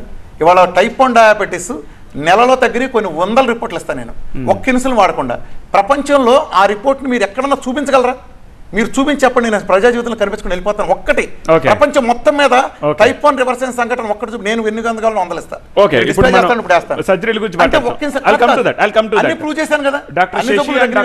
ఇద్దరు కూడా మీ ఇద్దరు చెప్పండి నాకు, bariatric surgery or liposuction or non surgical liposuction చేసిన తర్వాత ఫర్టిలిటీ ఇష్యూస్ ఏమి ఉండవా? ఇప్పుడు మీరు ఇంతాక సో కాల్డ్ ఎలా వస్తుంది సమస్య అని చెప్పారు, ఈ సర్జరీలు చేసేస్తే ఆ సొల్యూషన్ దానికి దొరికేసినట్టేనా? అలా చేసుకోవచ్చా? లేదు, మనకు సింపుల్ సర్జరీ ఇండికేషన్ ఏంటి? ఫస్ట్ థింగ్, మనకు ఒక పేషెంట్ మన దగ్గరకు వచ్చారు, ఒబేసిటీని మనం డివైడ్ చేసుకుంటే కాసెస్ ఒకటి హెరిడిటరీ అండ్ ఒకటి అక్వైర్డ్ కాసెస్. ఒక 30-year-old ఇండివిజువల్ నా దగ్గరకు వచ్చారనుకోండి, బిఎంఐ మోర్ దాన్ 35 ఉంది, వీళ్ళ ఫ్యామిలీ హిస్టరీలో ఒబిసిటీ ఉందా లేకపోతే ఈ పర్సన్ ఒకటే ఒబిసిటీ ఉన్నాడా, హిస్టరీ వైజ్ మనకు చాలా ఇంపార్టెంట్. అండ్ సర్జరీ ఇండికేషన్ కూడా ఇంపార్టెంట్. వచ్చిన వాళ్ళందరికీ మనం ఇన్స్టెంట్గా మనం తగ్గించేద్దాము వెయిట్ అనేది కాదు. మనకి ఈ సర్జరీ చేస్తే అడ్వాంటేజెస్ ఏంటి, డిసడ్వాంటేజెస్ ఏంటి, హోలిస్టిక్గా మనము ఒక కేస్ని అప్రోచ్ కావాలి. Bariatric is necessary if the woman is more than 35 years and she is unable to conceive and there is long standing fertility with less egg reserve. ఇట్లాంటి కేసెస్ కి మనం అడ్వైస్ చేయొచ్చు కానీ not everyone. Okay, bariatric surgery, I agree with Dr. Shashi, and it is a multifactorial. Like as the doctor has mentioned that suppose the BMI is like more than 35 or morbid obesity and even age is a factor for a woman in that reproductive age, then definitely diet and exercise alone won't work. So appudu surgical intervention matters. But surgery చేసిన తర్వాత కూడా maintenance is very important. Like I have come across many people after undergoing bariatric surgeries, ante in men also, in order to improve their sperm quality they have to maintain a good balanced diet, a healthy diet and exercise. Ad maintenance lekapothe again there is a risk of them putting on weight malli. And coming to the world's best diet to maintain a healthy lifestyle ante, even in Lancet studies and many research studies have proven that Mediterranean diet is the best diet. Okay, ఇప్పుడు మీరు Lancet ప్రస్తావించారు కాబట్టి నేను ఒక information ఇస్తాను. Just 3-4 days back వచ్చింది. I think మీలో చాలా మందికి you are aware of it. I think 2000లో అనుకుంటా ఇట్స్ 22.4% వరల్డ్ వైడ్ ఒబేసిటీ. 2022కి ఇట్ ఈస్ 45%. అండ్ లాన్సెట్ ఏం చెప్తుందంటే బై 2035 ఇట్ విల్ బి 51% గ్లోబ్లో. అంటే ప్రతి ఇద్దరిలో ఒకళ్ళు ఒబేస్ అయిపోతారు. Adult population of adult population అంటే ఇద్దరిలో ఒకళ్ళు. అడల్ట్ లో కొన్ని స్పెసిఫిక్ గా వాళ్ళు ఏం చెప్తున్నారంటే చిన్నపిల్లల బస్తాల్లాగా ఉన్నాడు. ఇప్పుడు నా పాయింట్ అదే, నేను కిడ్స్ దగ్గరగా వస్తున్నాను. ఇప్పుడు పెద్దవాళ్ళలోనే ఇన్ని ఇష్యూస్ ఉన్నాయి. సరే, పెద్దవాళ్ళు అంటే సర్జరీకి వెళ్ళొచ్చు, లేకపోతే మీరు చెప్తున్న సోకాల్ జిమ్ అవి చేయొచ్చు. What about kids? చిన్న పిల్లలు 70% అవుతుంది. ఎందుకు జరుగుతుంది? ఎందుకంటే zero physical activity and sedentary lifestyles and increase of screen timing. ఇంట్లో కూర్చొని చాలా మంది పిల్లలు they are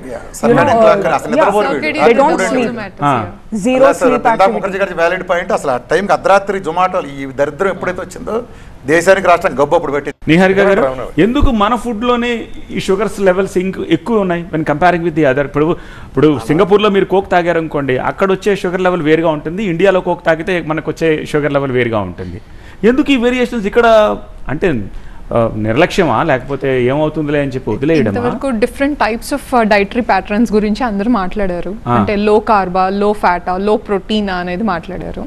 but type of processing is also more important. How you are cooking and how you are serving. ఎందుకంటే different processing technologies will influence this GI index. ఏంటంటే మీరు brown rice తీసుకున్నారు, brown రైస్లో the bran is intact here. The bran will be having a lot of phytochemicals which will not easily let that carbohydrate digest in your body. And also at the same time this phytic acids will absorb the minerals along with your utilization. Calcium kani, minerals of iron kani will not be absorbed if you are consuming this bran related food. Semi polished rice is fine in order to give the satiety value. And also మీరు ఇంతకు ముందు ఫస్ట్లో చెప్పారు, నేను ఇంతకు ముందు left over rice morning తినేవాళ్ళు. మనకు ఊర్లలో దాన్ని చల్ల అంటారు, చద్దన్నము చల్ల అని అంటారు. దాంట్లో కొంచెం పెరుగు వేసుకొని చిల్లీస్ వేసుకొని తింటారు. ఇదేంటంటే రెసిస్టెన్స్ స్టార్చ్ ఇంక్రీజ్ చేస్తుందండి. అంటే మీరు ప్రీవియస్గా జెలటనైజ్ చేసి కుక్ చేసిన రైస్ నెక్స్ట్ డే చల్లగా అయ్యాక దాన్ని కొంచెం లాక్టిక్ యాసిడ్ కానీ సిట్రిక్ యాసిడ్ కానీ వేసుకొని తినడం వల్ల రెసిస్టెన్స్ స్టార్చ్ అనేది డెవలప్ అవుతుంది. ఈ రెసిస్టెన్స్ స్టార్చ్ అనేది 16 hours తర్వాత it will give you 2 kilocalories from 1 gram of carbohydrate. How fantastic it is. 1 gram of carbohydrate usually will give you 4 kilocalories within 4 hours. కానీ రెసిస్టెన్స్ స్టార్చ్ అనేది 16 hours తర్వాత, అంటే next day వరకు it will be there in your stomach and trying to digest in your body. And also it will improve the microbiome in the gut. కోలన్లో the microbe, diversified microbe అనేది చాలా important అండి to tackle diabetes as well as obesity. So this microbiome is not good అంటే probiotic food తీసుకోకపోతే that will also influences the cancer incidence. If you see the colorectal cancer are very much high in the obesity. So how you are processing your food is also more important. Okay, Madhusudan గారు మీరేం చెప్తారు? మా దగ్గరికి clients వస్తే మేము ఏం చేస్తాం జనరల్గా అంటే, ఇది ఇంతకుముందు చెప్పాను, మీరు ఇంతకుముందు ఒక మాట అన్నారు, ఇప్పుడు లేటెస్ట్గా ఈ 6 లోపే తినాలి అని అన్నాను. ఇది లేటెస్ట్గా వచ్చింది కాదు, ఇది చాలా సంవత్సరాల ముందు నుంచే ఉంది. యాక్చువల్గా ఒరిజినల్ అది మర్చిపోయారు కాబట్టి ఇప్పుడు కొత్త అనిపిస్తుంది. చాలామంది అన్ని డైట్స్ ట్రై చేసామన్నారు కానీ ఎవరు కూడా కాన్స్టెంట్గా ఒక కంటిన్యూగా డైట్ ప్రాపర్ ఛానల్లో ప్రాక్టీస్ అనేది లేదు. 4 రోజులే ప్రయత్నిస్తారండి. అంటే ఒక పెళ్ళి ఉంది దానికి తగ్గాలంటే ఆ 4 రోజులే. ఇంకేదైనా ఉంది ఒక పర్పస్ఫుల్గా, అంటే ఒబిసిటీని తగ్గడం అనేది ఒక పర్పస్ఫుల్గా మారిపోయింది. ఏదైనా సీజనల్ ఇది ఇక్కడ తగ్గాలి, ఏదైనా ఫంక్షన్ ఉంటే తగ్గాలి, అలా కాదు. మీ లైఫ్ స్టైల్ జీవితాంతం మీరు హెల్తీగా ఉండాలి అనుకుంటే హోలిస్టిక్గా మనం చూడాలి. ఒక డైట్ ఇదే ఏదని కాదు, ఒక హోలిస్టిక్ అంటే ఏంటి, అందులో మీ మైండ్ చాలా ఇంపార్టెంట్. ద వే నేను ఇంతకుముందు చెప్పాను, అందరూ బిజీ ఉండే షెడ్యూల్లో తొందరగా తినేస్తున్నారు అన్నం, ఏం తింటున్నారో కూడా ప్రాపర్గా తెలియదు.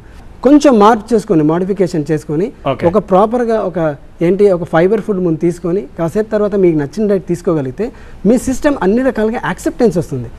డాక్టర్ ముఖర్జీ గారు, మీ దగ్గర డేటా ఉంటుంది కాబట్టి ఐ థింక్ మీరు అప్రాప్రియేట్గా దీనికి ఆన్సర్ చెప్తారేమో. ఈ దుష్పరిణామాల్లో మేజర్ ఏది అంటే ఒబేసిటీ వచ్చిన తర్వాత ఎక్కువ మంది ప్రభావితం అవుతున్న దానికి తదనంతరం వచ్చే సమస్య ఏంటి, దాని రేషియో ఎలా ఉండే అవకాశం ఉంది? కార్డియాకేనండి. హార్ట్ రిలేటెడ్ ప్రాబ్లమ్స్ చాలా ఎక్కువ. అంటే మీకు ఇవన్నీ రూట్ ఎంగేజ్ లో కూడా చాలా మందికి హార్ట్ అటాక్స్ వస్తున్నాయి. ఈ మధ్య ఇంకా ఎక్కువ అయిపోయినాయి. ఎందుకంటే ఒకటి మనకి ఎక్సర్సైజ్ తగ్గిపోవడం, ఇంకొకటి విపరీతమైన ఆహారం రావటం, మూడోది విపరీతమైన మానసిక ఒత్తిడి రావటం, అన్నీ కలిపి ఒక దిశగా హార్ట్ అటాక్ దిశగానే పయనిస్తున్నాయి. అంటే ఇప్పుడు మీకు బరువు పెరిగారు, మీకు ఏంటి మెయిన్ ప్రాబ్లం, బీపీ వస్తుంది, షుగర్ వస్తుంది, కొలెస్ట్రాల్ పెరుగుతుంది అని చెప్పాం కదా, ఇవన్నీ కలిపి దేనికి దారితీస్తాయి? ఇవన్నీ కార్డియాక్. ఓకే, నెక్స్ట్ వీరమాచినేని గారు, మానసిక ఒత్తిడి ఒబేసిటీకి ఎంతవరకు కారణం అవుతుంది? ఒబేసిటీ వచ్చాక అది మానసిక ఒత్తిడికి ఎంత కారణం అవుతుంది? మానసిక ఒత్తిడి ఉండటం వలన విపరీతంగా తినేస్తారు. మన స్ట్రెస్ ఉందనుకోండి, మ్యాథ్ వెళ్ళిపోతూ ఉంటుంది, ఏది వెళ్తుందో తెలియదు. సో శరీరం దాని పని చేస్తుంది కాబట్టి మీరు ఒబేస్ అవుతారు. అదే మీరు ఒత్తిడిలో ఎక్కువ తింటారు, మీరు తినటం వలన శరీరం మీద ఒత్తిడి ఇంకా పెరుగుతుంది. సో దీనికి నేనైతే చెప్తున్నాను, బెస్ట్ డైట్ ఏంటంటే అసలు ఆల్రెడీ ప్రూవ్డ్ సైంటిఫిక్గా చక్కగా నేను చెప్పే తాత్కాలిక, నా డైట్ ఏం పర్మనెంట్ కాదు, పర్మనెంట్ చేసి తర్వాత ప్రసాద్ గారు లాంటి వాళ్ళు మన ఇక్కడ మేడమ్స్ వాళ్ళు చెప్తున్నా బ్యాలెన్స్ డైట్ అయితే లైఫ్ లాంగ్ చేసుకోవచ్చు. అందులో గ్లూకోజ్ ఉంటుంది, అన్నీ ఉంటాయి. బ్యాలెన్స్ డైట్ తర్వాత మొదట మాత్రం రోగాలు తగ్గాలన్నా, ముఖ్యంగా ఒబేసిటీ తగ్గాలంటే సిస్టమేటిక్గా డైట్ కనుక అవగాహనతో తెలుసుకుని చేస్తే ప్రపంచం మొత్తం ఒబేసిటీ అనేది ఇంత సింపుల్ అని మీకే అర్థమవుతుంది. నేను మీటింగ్లో చెప్పేది కూడా సైన్స్. సైన్సే చెప్తాను. చూడండి తేడా ఉంటే నన్ను క్వశ్చన్ చేయండి డాక్టర్ శశి. నా ఉద్దేశంలో అండి ఫుడ్ అనేది ఒక addiction if I can say. Because ఎందుకంటే నెసెసిటీ కంటే ఎక్కువ మనం ఏదన్నా ఎక్కువ తీసుకుంటే అది అడిక్షనే అవుతుంది. మన ఇండియన్స్ అందరు కూడా ఒక మేజర్ ప్రాబ్లం ఏంటంటే సార్ వాళ్ళు చెప్పింది intermittent fasting, these all things are very necessary మనకి. బికాస్ టైంకి తగ్గట్టు తినాలి. ఇప్పుడు రాత్రి నేను 10 o'clock తిన్నాను అనుకోండి, పొద్దునే నేను లేసి 8 o'clock నాకు ఆకలి కాదు, కానీ 8 o'clock బ్రేక్ఫాస్ట్ నేను కంప్లీట్ చేసే ఇంటి బయటకు వెళ్ళాలనుకుంటాను. That is a mistake. Okay. And ghrelin అనేది మనకి ఎప్పుడు రిలీజ్ అవ్వాలంటే మనకు ఆకలి అవుతున్నప్పుడు మనకు గ్రేలిన్ రిలీజ్ అవుతుంది. గ్రేలిన్ ఉంటే మనకి ఆకలి అవుతుంది. సో ఆబ్వియస్లీ నేను ఆకలి అయినప్పుడు తినాలనుకుంటాను, కానీ టైం నాకు 1 o'clock అయింది, మధ్యాహ్నం లంచ్ బ్రేక్ ఇచ్చారు, ఈ టైంలో నాకు ఆకలి కాకపోతే నేను తినాలనుకుంటాను. వై? బికాస్ మన సిస్టమ్ అట్లా రోజుకి 3 పూటలు మనం కంపల్సరీ తినాలి అని అనుకుంటాం, which is a mistake. First thing దానికి కూడా చెప్తారు కదా, మీకు ఆకలి అయినా అవ్వకపోయినా టైమ్లీ తినండి అనే కాన్సెప్ట్ ఏంటి మరి? డయాబెటీస్ చేసే సర్వనాశనం, అది ప్రపంచానికి సర్వనాశనం. ఆ డయాబెటిక్ మందులు ఇస్తారు, ఆ దిక్మాల మందులు ఇస్తారు, ఒక్కడ తగ్గించామని మందులు. అది వేసుకోకపోతే అది వేసుకుని గ్లూకోజ్ తినడం సస్తారు, అందుకని గంట తినమని మందులు ఇస్తారు. అట్లాగా అంటే సర్వనాశనం చేస్తారు ప్రపంచాన్ని. సిద్ధాంతం చెప్పి మందుల్ని కానీ ఆ సిస్టమ్స్ కానీ నేను ఆ సిస్టమ్ అంటలేదు, అది ఎందుకు వచ్చిందనే చెప్తాను. వద్దు లక్ష్యాన్ని కానీ మనం ఫోటోలు చూపించడం కన్నా నేను వీరభద్రరెడ్డి గారిని రిక్వెస్ట్ చేస్తుంది 2 విషయాలు ఫస్ట్ నుంచి కూడా. ఒకటి, హార్ష్ లాంగ్వేజ్ వద్దు, మనకి అట్లా పడేయండి చేయండి అనేది వద్దు. రెండోది నేను ఎప్పుడు అట్లా మాట్లాడను, ఆయన కూడా మాట్లాడతాను, నేను అసలు ఎప్పుడు చెప్పను. రెండో విషయం నేనేం చెప్తానంటే, ఇప్పుడు మనం చెప్పేదానికి ఒక శాస్త్రీయ ఆధారం. సైన్స్ అంటే సింపుల్ గా ఒక విధానాన్ని మనం క్లినికల్లీ ప్రూవ్డ్. ఓకే, లేదు క్లినికల్లీ ప్రూవ్డ్ క్లియర్ గా చెప్పాలి. ఏదైనా సరే, ఇప్పుడు మీరు ఆయుర్వేదం తీసుకోండి, హోమియోపతి తీసుకోండి, ఎనీ విధానం తీసుకోండి, దాన్ని ఇంతమందికి ఇచ్చి ఇంతమందికి ఇవ్వకుండా వీళ్ళని ఫాలో చేసి ఇద్దరు మ్యాచ్డ్గా ఉన్నప్పుడు మీరు రిజల్ట్ చూపించండి, ఒప్పుకుంటాను. నేను ఒప్పుకుంటాను, అందరూ ఒప్పుకుంటారు, ప్రపంచం అంతా ఒప్పుకుంటారు. లేదనుకోండి, నేను ఇప్పుడు ఒక 100 మందికి నేను ఇప్పుడు నేను మనుషులు తీసుకురాగలను, 1,00,000 మందిని తీసుకురాలనుకోండి, రాని వాళ్ళ పరిస్థితి ఏంటి? నిజంగా సైడ్ ఎఫెక్ట్స్ వచ్చి రాకుండా ఉన్నారేమో, వాళ్ళ పరిస్థితి ఏంటి? కాముగా ఉన్నారేమో, అట్లా అనుకోండి. అసలు మీరంటే అందరికి భయం అండి. ఎవరో వచ్చి నేను తప్పితే ఇంకెవరైనా రాకుండా వచ్చి కూర్చొని మాట్లాడరు, ఎందుకంటే భయపడతారు. ఎందుకంటే ఆయన వాగ్దానం ఇప్పుడు అన్నారు, నేను 8 గంటలు చెప్తానని. 8 గంటలు ఆయన అనుగ్రహంగా మాట్లాడగలరు. కానీ అది కాదు. మనం ఎట్లా అంటే, ఇప్పుడు మనం సైంటిఫిక్ ప్రాసెస్ అనుకున్నప్పుడు ఒక సైంటిఫిక్ ప్రాసెస్ బట్టే వెళ్ళాలి. లేదనుకోండి, ఈ సైంటిఫిక్ ప్రాసెస్ 50 ఏళ్ల నుంచి ఉంది, ఒక్కడే డయాబెటీస్ తగ్గల. కానీ వీరమాచి నాగేశ్వర ఒక సామాన్యుడు, ఒక బేకాంగ్ గొట్టంగాడు వచ్చినాక మందులు పెంటకుప్పల పారైకి టైప్ 1 టైప్ 2 దగ్గర తగ్గిన లక్షల రిపోర్ట్ 8 ఏళ్ల నుంచి తగ్గిన నేను చూపిస్తాను. నేను ఇక్కడ చెప్తున్నా ఏంటంటే, ఇదే సైంటిఫిక్ ప్రాసెస్ తో మీకు 1947లో 38 నుంచి 40 దాకా ఉన్న యావరేజ్ రేటు అంటే మోర్టాలిటీ రేట్ అంటే బతికే కాలం ఇప్పుడు 70 ఏళ్ళ దాకా జీవన కాలం తీసుకురొచ్చింది మోడర్న్ మెడిసిన్. దాంట్లో డౌట్ ఏం లేదు. నేను అందరిని ఖండిస్తున్నాను. ఇక్కడే చెప్పాను, మీకు క్లారిఫికేషన్ చెప్పిన ఇందులో ఎంత మోసం ఉందో. ఒకప్పుడు మోర్టాలిటీ రేట్ ఎలా ఉంది అంటే, మన తాతలంతా 100 ఏళ్ళు బతికారు. కానీ నేను చెప్పిన యావరేజ్ ఎలా వచ్చేదంటే, మాతా శిశు మరణాలు ఎక్కువ ఉండేవి. డెలివరీకి ఒక పిల్ల చిన్న వయసులో పెళ్లి చేసేవాడు 13-14 ఏళ్ళకి. ఆ టైంలో డెలివరీగా వెళ్ళినప్పుడు సహజంగానే అప్పుడు వాతావరణం వచ్చి అంత వైద్యం లేక పిల్లలు పెద్దలు చిన్న వయసులో చనిపోయేవాళ్ళు. యావరేజ్ చూసుకుంటే బతికిన వాళ్ళు 100 సంవత్సరాలు బాగా బతికినా. అది కూడా చెప్తా, లైఫ్ ఎక్స్పెక్టెన్సీ అట్ బర్తే కాకుండా లైఫ్ ఎక్స్పెక్టెన్సీ 10 years తర్వాత నుంచి మీరు లెక్కేసుకున్నా కూడా మామూలుగా లైఫ్ ఎక్స్పెక్టెన్సీ పెరిగింది ఓవర్ లాస్ట్. ఇంకొకటి చెప్తా, ఇప్పుడు మీకు లాస్ట్లో తాతలు తండ్రులు 100 ఏళ్ళు బతికేవాళ్ళు అని చెప్పి, అది ఎలా వచ్చిందో కూడా నేను చెప్తాను. ఎలా వస్తుందంటే, ఇప్పుడు ఆయన చెప్పినట్టుగానే నియోనేటల్ మార్టాలిటీ చాలా ఎక్కువ ఉండేది పాతకాలంలో. అంటే కొంచెం నాలాగా లేకపోతే కొంచెం బలహీనంగా ఉండేవాళ్ళు ఎవరైతే ఉన్నారో వాళ్ళు పుట్టుకలోనే చనిపోయేవాళ్ళు. జెనెటిక్గా బాగా స్ట్రాంగ్గా లేని వాళ్ళు పుట్టుకతోనే చనిపోయేవాళ్ళు. ఇక మిగిలిన క్రీమ్ ఏదైతే ఉందో, ఒక 10 మంది బతికున్నారనుకోండి, వాళ్ళు చాలా స్ట్రాంగ్గా ఉన్నవాళ్ళు అనమాట. వాళ్ళు జెనెటిక్గా కానీ మిగతా డిసీజెస్ కానీ లేకుండా ఉన్నవాళ్ళు. అట్లాంటి వాళ్ళు కొంతమంది బతుకుతారు. కానీ ఓవరాల్గా మీరు తీసుకున్నప్పుడు అంటే మీరు నియోనాటల్ మార్టాలిటీ తగ్గించినప్పుడు మీకు లైఫ్ ఎక్స్పెక్టెన్సీ మోడర్న్ మెడిసిన్తో 100% పెరిగింది. దాంట్లో ఎటువంటి సందేహం లేదు. సైంటిఫిక్ ప్రాసెస్ ని తప్పు పట్టకూడదు. సైంటిఫిక్ మరణాలు లేకపోబట్టి యావరేజ్ మెరుగైంది అనే పాయింట్ మీరు గమనించాలి. లేదు, నేను మరణాలు మాతా మరణాలు నేను 100% ఇప్పుడు లేటెస్ట్ వైద్య విధానాల వల్ల క్వాలిటీ లైఫ్ స్పాన్ అయితే పెరుగుతుంది. లైఫ్ ఎక్స్పెక్టెన్సీ పెరిగింది కాదని చెప్పానండి ఎవరైనా. నేను ఇప్పుడు తెలుగు రాష్ట్రాలు ఈ ఒబేసిటీ ప్రమాదం నుంచి బయటపడాలి అంటే ఏం చేయాల్సిన అవసరం కనిపిస్తుంది doctor Kiranmayi? So first thing prevention of obesity ఏంటంటే first important factor is to reduce ultra processed foods ante to limit the intake of ultra processed foods ante anything which is high in fat, high in sugar and high in salt which comes in packaged forms. Ivi manamu ee consumption ni manam limit cheyali. Obesity anedi VR తో చిటికేసినంత practical నేను స్వయంగా తగ్గించి చూపిస్తా. మీరు 150 కిలోలు తీసురండి. So ఇక్కడ మీరు business చేయట్లేదా? బిజినెస్ చేశానని ఇన్ని మీటింగ్స్ లో ఒక్క మీటింగ్ కి నేను గనక ₹1 కనీసం నా ట్రావెల్ డబ్బులు కాకుండా వేరే వాడు కారు పెడితే వచ్చానని రుజువు చేసిన ఈ రోజు ఇప్పుడు రామకృష్ణ వెళ్తాను నన్ను కలవటానికి వస్తారు. ఫైల్ దగ్గర నుంచి నన్ను కన్సల్టేషన్ మొత్తం ఫ్రీ. బరువు తగ్గాలంటే ఇప్పుడు దాకా 2 విధానాలు బాగా ఉన్నాయి. ఒకటి టైం రెస్ట్రిక్టెడ్ ఈటింగ్, రెండోది కార్బ్ రెస్ట్రిక్షన్. ఈ రెండిట్లో ఏది చేసినా మీరు బరువు తగ్గుతారు. రెండోది బరువు పెరగకుండా ఉండాలంటే మనం క్యాలరీస్ తగ్గించుకోవటం ఇంపార్టెంట్, ఆ క్యాలరీస్ స్పెండ్ చేయటం ఇంపార్టెంట్.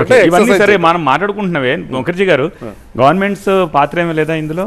అదే వస్తున్నాను. దాంట్లో ప్రధానంగా మనం చేయాల్సింది ఏంటంటే పొలిటీషియన్స్ ఒక ఎగ్జాంపుల్గా నిలవాలి. ఎంతమంది సలాడ్స్ తీసుకోవడానికి ప్రమోట్ చేస్తున్నారు, ఎంతమంది ఆరోగ్యకరమైన ఫుడ్ని తీసుకోవడానికి ప్రమోట్ చేస్తున్నారు అనేది ఇంపార్టెంట్. అదేవిధంగా రిలీజియస్ కల్చరల్ హెడ్స్ని కూడా నేను రిక్వెస్ట్ చేసేది ఏంటంటే మన కల్చర్లోంచి కొంచెం ఎక్సెస్ కార్బోహైడ్రేట్ అనేది తగ్గించండి దయచేసి అనేది. అంటే ఇక మనం ప్రసాదం ఇంకా ఎంత పెద్ద ప్రసాదం ఇచ్చాము, ఎంత ఎక్కువ దాంట్లో క్యాలరీస్ కలిపామనేది ఉంటుంది తప్ప అది కొంచెం తగ్గించుకోవాలి. అదేవిధంగా సెలబ్రిటీస్ కూడా మనం రిక్వెస్ట్ చేసేది ఏంటంటే ఒబేసిటీ విపరీతంగా పెరుగుతుంది, దీనివల్ల మార్టాలిటీ రేట్స్ పెరుగుతున్నాయి కాబట్టి అది కూడా వాళ్ళు కూడా ప్రమోట్ చేస్తే బాగుంటుంది. ఇంకొక ఇంపార్టెంట్ థింగ్ ఏంటంటే చివరిగా అంటే మనం ఒక బాడీ షేప్ని అంటే బాగా సన్నగా ఉండటాన్ని అనేదే మనం ప్రమోట్ చేస్తున్నాం. అది బాడీ షేమింగ్ మంచిది కాదు. కొంచెం బరువు ఎక్కువ ఉన్నా కూడా యాజ్ లాంగ్ యాజ్ హెల్త్ బాగున్నంత కాలం, ఒబేసిటీ రేంజ్కి వెళ్ళనంత కాలం అది ప్రమాదం లేదు. పిల్లలు ఏమంటే కొంతమంది బరువు పెరిగిపోతున్నారు, ఇంకో కొంతమంది నార్మల్ వెయిట్ రేంజ్లో ఉండి తాము బరువు ఎక్కువ అయిపోయామని చెప్పి డిస్మార్ఫిక్ సిండ్రోమ్స్తో బాధపడుతున్నారు. అందుకని ఒబేసిటీ లేనప్పుడు అంటే మీరు ఒబేసిటీ లేదు, ఓవర్ వెయిట్ లేదు, మీరు ఒక డిస్మార్ఫిక్గా మీరు ఆలోచించుకొని ఓకే మనం బరువు ఎక్కువ ఉన్నామేమో అని బాధపడుతున్న యువత చాలా ఉన్నారు. వాళ్ళు కొంచెం భయపడాల్సిన అవసరం లేదు. I want to add complex carbohydrates are important. Dietary fibre కానీ స్లోలీ రిలీజింగ్ గ్లూకోజ్ కార్బోహైడ్రేట్స్ కానీ that you will be finding in the millets especially. That is more important.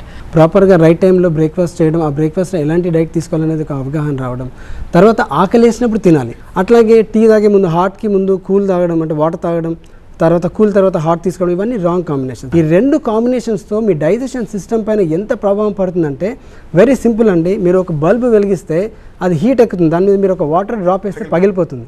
In the same manner your digestive system also damages. అక్కడ మీకు ఏమవుతుందంటే తర్వాత మీరు మంచి ఆహారం తీసుకున్నా కూడా అబ్జర్వ్ అవ్వక మీ బాడీలో మెటబాలిక్ డిసార్డర్ అనేది ఏర్పడుతుంది. Fine, I got your point. Doctor Shashi, in view of fertility ఈ ఒబేసిటీ గురించి చెప్పండి మీరు. ఒకటే అండి, మనం ఎప్పుడు కూడా ఒక 10 years ahead ఆలోచించాలి. ఓకే, అండ్ ఒబేసిటీ మన టాపిక్ కాబట్టి వెయిట్ అనేది కంట్రోల్లో పెట్టుకోవడం ఇంపార్టెంట్, ప్లస్ మన డయాగ్నోసిస్ ఇంపార్టెంట్. మనకు ప్రాబ్లం ఎక్కడ ఉంది అనేది ఫస్ట్ డయాగ్నోస్ చేసుకొని then we have to concentrate issue ఎక్కడ వస్తుంది. Lifestyle modification along with medical supervision is the necessary. Because మనం ఇంట్లో కూర్చొని నేను 10 kgs తగ్గిన తర్వాత పిల్లల్ని ప్లాన్ చేసుకుంటా అంటే అది కాదు. ఫస్ట్ మన కండిషన్ ఎలా ఉంది, దాన్ని తగ్గినట్టు మనం ట్రీట్మెంట్ తీసుకుంటేనే మనం ఒక 10 years తర్వాత మన పిల్లల గురించి ఆలోచించగలుగుతాం. ఎస్, సో ఒబేసిటీ ఉండకుండా ఉండడం కోసం, తగ్గించుకోవడం కోసం, రాకుండా ఉండడం కోసం ముఖ్యంగా తెలుగు రాష్ట్రాల ప్రజలు ఏం చేయాలో చాలా బాగా మాకు ఎక్స్ప్లెయిన్ చేశారు. ప్యానలిస్టులందరికీ thank you so much for sharing your thoughts and ideas. Thank you so much for joining. ఇది వాటి స్పెషల్ డిబేట్. న్యూస్ అప్డేట్స్ కొనసాగుతూనే ఉంటాయి, చూస్తూనే ఉండండి TV9.